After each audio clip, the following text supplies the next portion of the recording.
going on, Bulls fans? Welcome to another episode of Chicago Bulls Central, your number one spot for everything Chicago Bulls related. On today's episode, of course, we're going to be previewing the game against the OKC Thunder. Can the Bulls keep up their winning ways? And we're also going to go over some players that the Bulls could look to at the trade deadline to help give this team a little bit more talent. We're going to get into all that and more right after this. You are now tuned in to Chicago Bulls Central, your number one place for all Chicago Bulls news and content.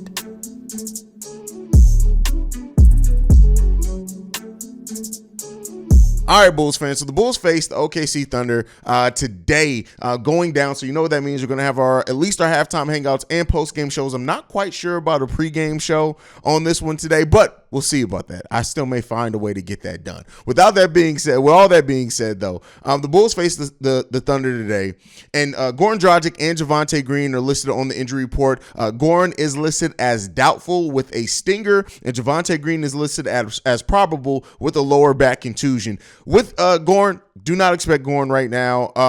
They're probably going to allow him, especially with the way that Kobe White is playing. They're probably going to allow Goran to just sit and rest up to make sure that he feels as healthy as possible before he does get back on the court. With Javonte, though, I think Javonte is going to be more of a decision by shoot around. How his back's feeling at that time could determine, and even we could very well see him maybe not play at the start of the game, but then maybe come in the second half if they need some energy, things like that, and he's feeling pretty well.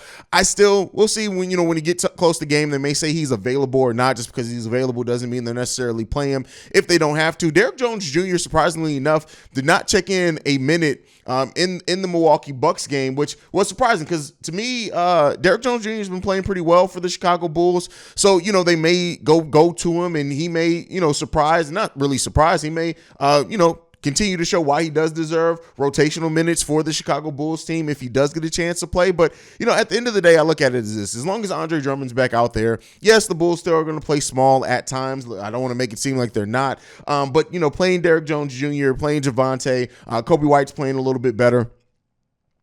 There's absolutely going to be, we can weather the storm of Javonte not being out there, even though his energy is needed. We know what he means and how he plays for this team. But to see Derrick Jones Jr. register a DNP in the last game, especially because Derrick Jones Jr., while he's been on the Bulls team, has played the Bucks pretty well, right? So, at the end of the day is this.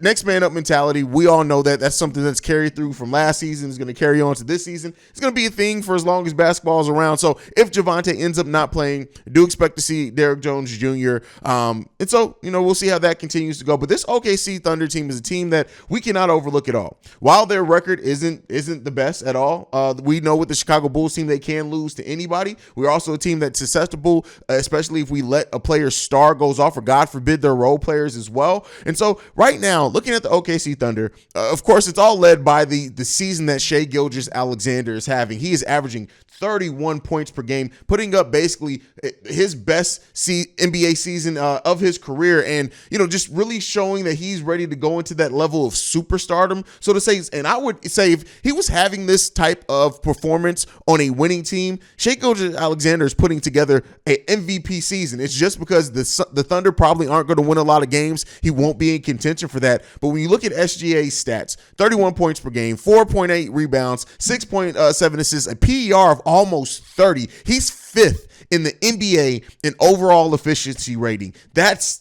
amazing. Shooting at 38% from the three-point range, 51% overall from the field, 1.4 blocks per game also is their point guard, and almost 2 steals per game. That is an MVP season at almost anywhere else. If you're on a winning team, if you're on a playoff team, God forbid if the Thunder were one of the top 3 teams in the Western Conference, SGA would be at the top of a lot of people's MVP ladder just because of that. But because the Thunder aren't winning, it's really not a chance of him being in there. But the Bulls cannot allow SGA to beat them tonight. When you look outside of SGA, right? Yeah, they have other players averaging close to 15 points per game, but it's nothing amazing. After him, their next leading scorer is Josh Giddey at 14.9 points per game, and then Lou Dort at 14.4 points per game. Lou Dort having a solid season, and then Trey Mann having a huge bench season for them, but only averaging 10 points per game. So, this is a team that can get hot, and the Bulls definitely want to avoid that. We know that we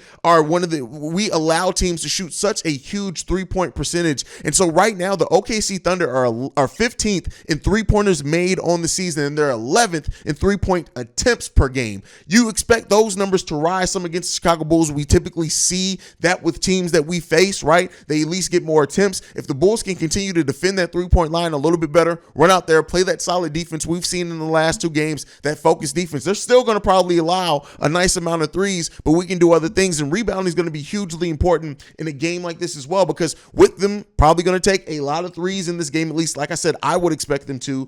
With that means there's a lot of chance for a lot of long rebounds. If we can get this team to rebound as a team like they did against the Boston Celtics, we can definitely be in there. Hopefully, I do expect us to have a much better rebounding effort as far as the discrepancy. What we end up getting, I think, out-rebounded by 14 in the Milwaukee Bucks game, I believe. Again, I'm going off memory here, so I may be a little bit off on that one. But the Bulls have to rebound well in this game. There's going to be an opportunity for them to get a lot of rebounds if the Thunder aren't hitting that 3-point percentage at a huge clip. But outside of that, they're going to take a lot of attempts. You just know that the Thunder are going to take a lot of attempts. Right now, the Thunder are 14th in the league in rebounding as well. Not too far off from the Bulls. Well, the Bulls are 19th, but there's only like a 1.3 rebound differential between the two teams. So Andre Drummond and Vooch are definitely going to be important in a game like this as far as defending that 3-point line. Getting those rebounds. But we need another solid team rebounding effort. The Bulls are a much better team when they're rebounding like that in those ways. So we want to see that from the Chicago Bulls as well. But this is going to defense. Defense. The Bulls need to keep up that defensive intensity. One thing that we see with this Bulls team, because they can score, DeMar is, yes, great. Hopefully we get a really good game from Zach LaVine as well. But this team needs the first thing I'm looking at is defense, especially Ayo, Alex Caruso. How do they maintain Trey Mann, Shai Gilgeous-Alexander in this game? I'm not expecting Ayo to come in and shut Shai down, right? Because of the way in the season that Shai's having, it's hard to shut players down like that. Not to say it can't be done. It's just hard and rare that when a player's having that type of scoring groove, when they're averaging over 30 points per game, it gets a little bit difficult to do that at times. So you want to see the Bulls have that solid defensive effort. The point of attack defense is going to be hugely important for this team as well when you look at just what they're going to try to do. So if we can keep Shai and then Josh Giddey both, not necessarily shut them down, but keep them having inefficient games, or even if Shai goes off and we kind of stop everything else. When you look outside of this, yes, all the Thunder's starters are averaging double-digit points, right?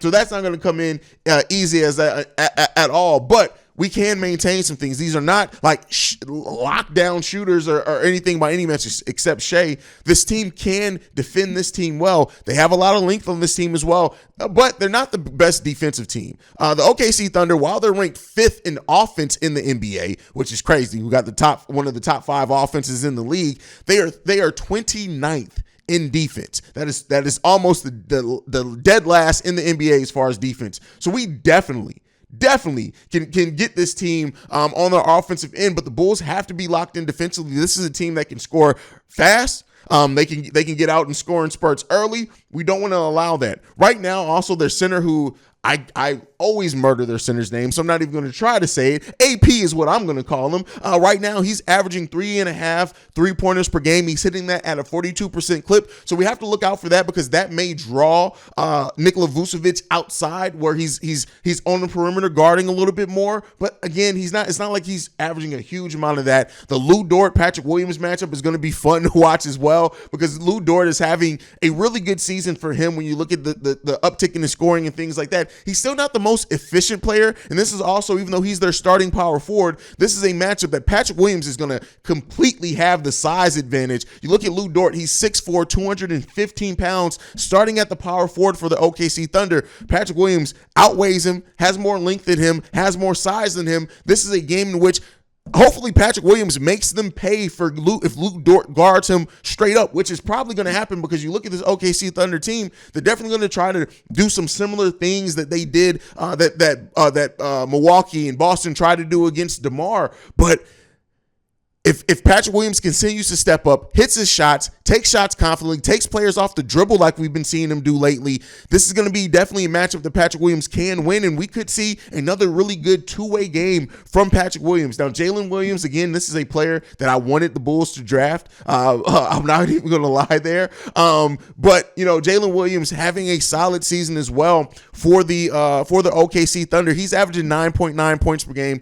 I rounded it up to 10 when I said OKC Thunder, all their starters are averaging 10 points per game, but he's averaging 9.9 points per game, 2.8 rebounds, 2.7 assists, but he's having a really good defensive season. So, we'll see. I don't know if they're going to leave the rookie out on the island against DeMar DeRozan. We could see them move Lou Dort to guard DeMar DeRozan, and if that does happen, you still have Jalen Williams, who's 6'6", 195 pounds, a little bit larger. He's going to be on Patrick Williams, but Patrick Williams can still take advantage of that matchup. How that 3-4 matchup works for the Chicago Bulls and the OKC Thunder could end up being what determines this game in a lot of ways. So we'll continue to look out for that. But the Bulls have more than enough firepower. We know what we can do, especially when we get rocking and rolling. But the Bulls can't overlook this team. The one thing that's been the Bulls' Achilles heel this season, if we're pointing to one thing, is they play down the competition. They lost a lot of games against teams that we expected to come into the season and beat. Magic game being a perfect example of that. This team has to keep up that intensity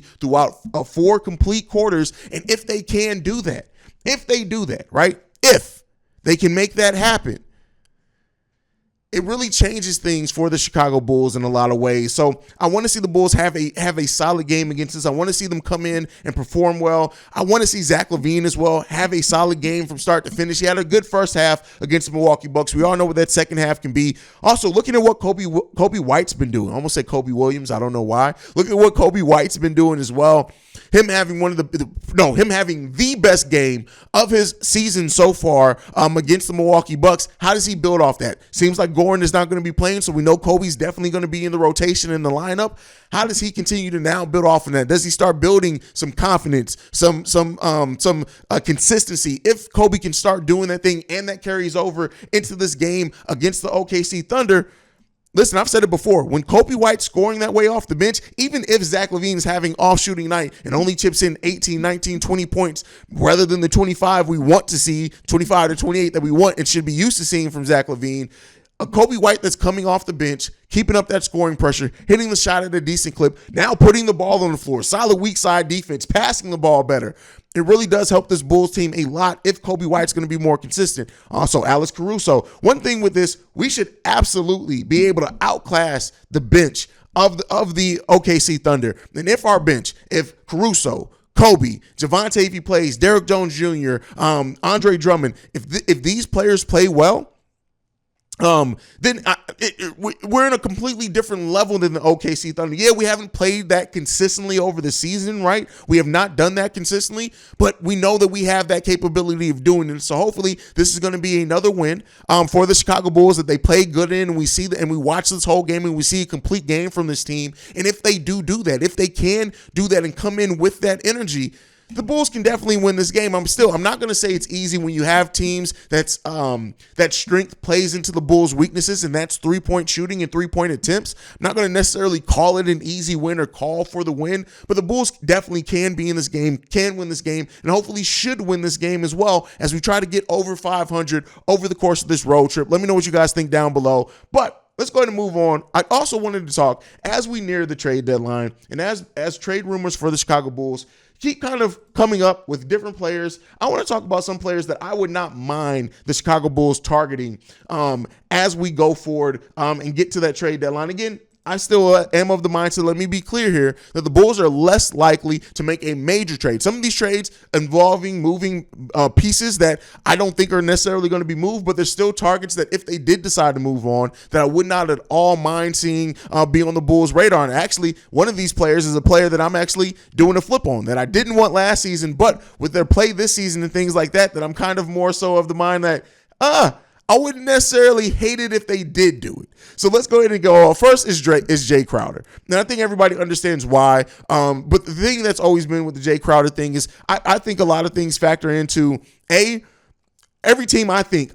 just by the way that it's gone, the way that the trade talks is, there just have not been some solid rumors on teams being willing to trade for Jae Crowder. I do think that he is a buyout candidate, especially the Suns just need to move off that. And so if that's the case, I would definitely love to see the Bulls go after him in the buyout market. But I do still think he could be a trade target for the Chicago Bulls by the trade deadline. If this team does kind of come out of this road trip, look better in the month of December, throughout the month, and it just seems like they're just missing something off the bench to kind of get them over the top, I could see them pulling the trigger on a trade for Jae Crowder. The next two on my list are two players that I've talked about very heavily overall, but these and Jae Crowder wouldn't necessarily come in a major trade, right? I do think that it would probably take Coby White, but, it depends on how you view Coby White in his future. I, for one, am still I'm weird about trading a player that's as young as Coby for a player as old as Jae Crowder, especially when they could potentially get him on the buyout market. So that's kind of why I don't expect that deal to happen. But if they were to do it, I would kind of understand it. I don't expect it. Now, the next one up, Jordan Clarkson. When it comes to Jordan Clarkson, I don't care if you give up Coby. I don't care if you have to throw in Tony Bradley. Jordan Clarkson is honestly the type of player that even if the Bulls consider throwing in that Portland Trailblazers pick, while the Bulls do need as many picks as they can hold on to, because we gave up, like, the way that I look at it, we gave up our own first round pick for this year. If we end up getting Portland's, which would be outside the lottery, I'm not mad at it, right? But Jordan Clarkson is putting together such a good season. And there has been some rumors in and out on if the Utah Jazz, I think the most recent one said that the Jazz are not really considering moving Clarkson or Lauri Markkanen, which the Lauri thing kind of makes sense. But if they do decide to do that, I would not mind the Bulls being in talks, even if it did take that Portland pick. Jordan Clarkson is such a good scorer, and we know what he can. Former sixth man of the year, can be what I want and hope and think Coby could turn into. I just don't know if that timeline is run out with him becoming a restricted free agent this season. Jordan Clarkson already is.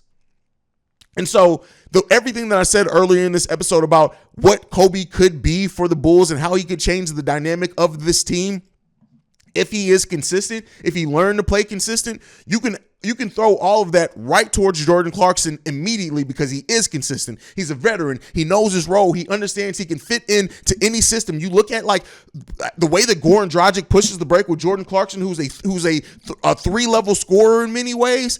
I would absolutely go through the moon if the Bulls, even if it did take that first pick, just because Jordan Clarkson is more of a realized version of what I want and think Coby White could eventually turn into. But he's that right now, every step of the way, right now in this season, averaging 19.3 points per game, 4 rebounds, 4.5 assists, and a solid efficiency rating of 15.63. Jordan Clarkson, 6'4", 194 pounds. He can also play some point. We really need that on this team. Now, the thing with that is so far on this season, he's averaging 31 minutes per game. He's definitely not going to get that for the Chicago Bulls. But when you look at his years of being a sixth man, this is his first year starting for the Jazz. He's fluctuated between like 26 to 24 minutes per game. That is a role that I think we can definitely fit him in more. And when he does that, he's still a 16 to 18 point per game scorer, even with that minute decrease from 31 minutes per game. He's a 34%, or this season, he's 37% shooting from the field, 34% from his career shooting from three-point range, I should say. This season, he's shooting 43% overall from the field. That matches his career number at 43.9%. That is a player I would not mind at all coming into the Chicago Bulls. But I'm also going to go to his teammate, and that's Jarred Vanderbilt. Now, this is a player that I would absolutely not mind. When you look at his age, right? When you look at the skill set that he has, even with Patrick Williams playing better, I do think that Jarred Vanderbilt could be a player that he can play some three, he can play some four. He can be that kind of that all-around just wing player for the Chicago Bulls coming off the bench. He's 6'9", 214 pounds. He's only averaging 8 points per game, 8 rebounds per game, though, 2.9 assists per game. But he also is just a player that just gets it done. He's a starter, but he's only averaging 24 minutes per game. He shoots the ball overall from the field at a 55% clip. He's a 58% from the field goal shooter for his career.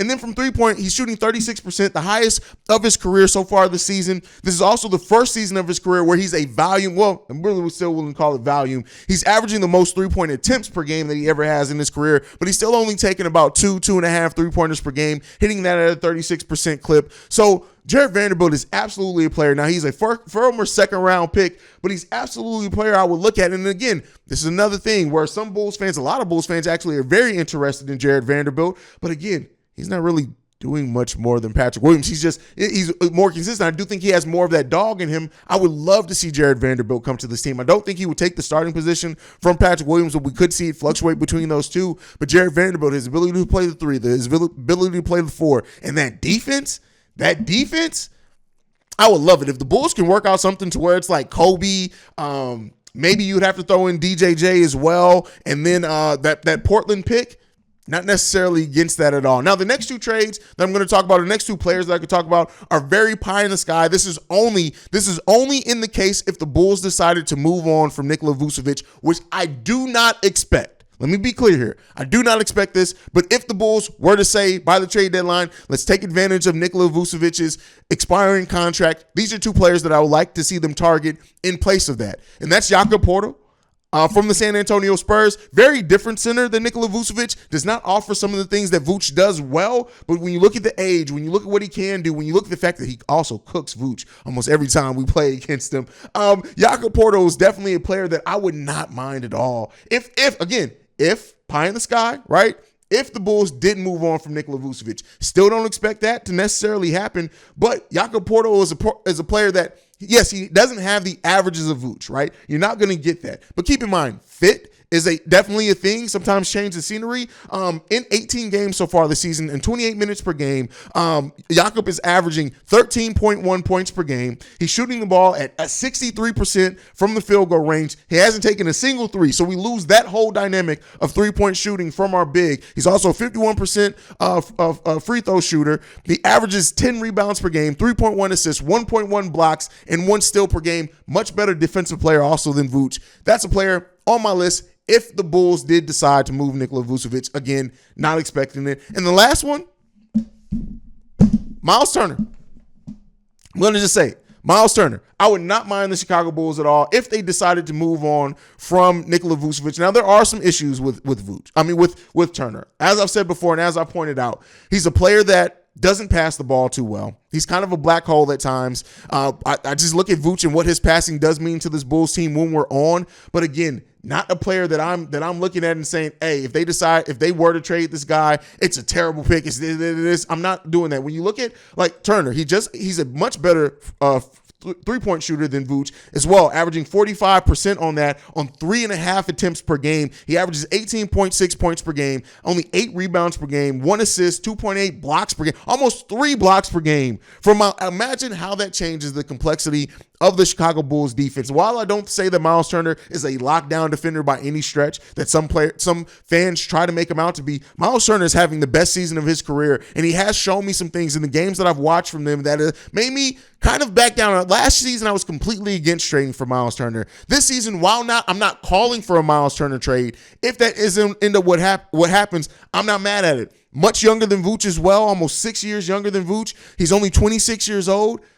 Not a player that I mind at all. But let me know down below, who are some players that you would not mind seeing the Bulls target in trades if they did decide to do it? I gave you guys some low-level trades, some mid-level trades, some trades that completely change the dynamic of this team as well. Let me know what you guys think about all that down below. Make sure you're following the show at Bulls Central Pod. You can send us any feedback, questions, comments, concerns, bullscentralpod@gmail.com. Lastly, if you want to leave a text and a voicemail, the number to do so, 773-270-2799. We're the number one spot for everything Chicago Bulls related because of you guys. And like I like to end everything on, go Bulls. Love you guys.